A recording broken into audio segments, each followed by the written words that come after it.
काफ़ी समय पहले की बात है। प्रतापगढ़ नाम का एक राज था।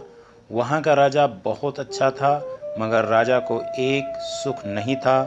वो ये कि उसके कोई भी संतान नहीं थी और वो चाहता था कि अब वो राज के अंदर किसी योग्य बच्चे को गोद ले ताकि वो उसका उत्तराधिकारी बन सके और आगे की बागडोर को सुचारू रूप से चला सके। और इसी को देखते हुए राजा ने राज में घोषणा करवा दी कि सभी बच्चे राजमहल में एकत्रित हो जाएं। ऐसा ही हुआ। राजा ने सभी बच्चों को पौधे लगाने के लिए भिन्न भिन्न प्रकार के बीज दिए और कहा कि अब हम 6 महीने बाद मिलेंगे और देखेंगे कि किसका पौधा सबसे अच्छा होगा। महीना बीत जाने के बाद भी एक बच्चा ऐसा था जिसके गमले में वो बीज अभी तक नहीं फूटा था, लेकिन वो रोज उसकी देखभाल करता था और रोज पौधे को पानी देता था। देखते ही देखते 3 महीने बीत गए। बच्चा परेशान हो गया।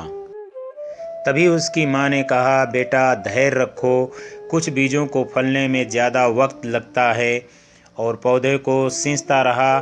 6 महीने हो गए। राजा के पास जाने का समय आ चुका था, लेकिन वो डरा हुआ था कि सभी बच्चों के गमलों में तो पौधे होंगे और उसका गमला खाली होगा।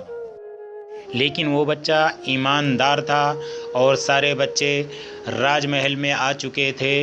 कुछ बच्चे जोर से भरे हुए थे क्योंकि उनके अंदर राज का उत्तराधिकारी बनने का प्रबल लालसा थी। और राजा ने आदेश दिया, सभी बच्चे अपने अपने गमले दिखाने लगे। लेकिन एक बच्चा सहमा हुआ था क्योंकि उसका गमला खाली था। तभी राजा की नज़र उस गमले पर गई। उसने पूछा, तुम्हारा गमला तो खाली है। तो उसने कहा, लेकिन मैंने इस गमले की 6 महीना तक देखभाल की है। राजा उसकी ईमानदारी से खुश था कि उसका गमला खाली है, फिर भी वो हिम्मत करके यहाँ आ तो गया। सभी बच्चे के गमले देखने के बाद राजा ने उस बच्चे को सभी के सामने बुलाया।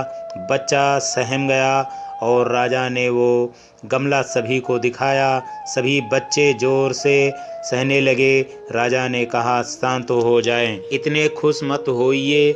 आप सभी के पास जो पौधे हैं वो सब बंजर हैं। आप चाहे कितनी भी मेहनत कर लें, उनसे कुछ नहीं निकलेगा। लेकिन असली बीज यही था। राजा उसकी ईमानदारी से बेहद खुश हुआ और उस बच्चे को राज का उत्तराधिकारी बना दिया। लेकिन हमें इस कहानी से क्या सीखने को मिला? मेरे हिसाब से अपने अंदर ईमानदारी का होना बहुत ज़रूरी है।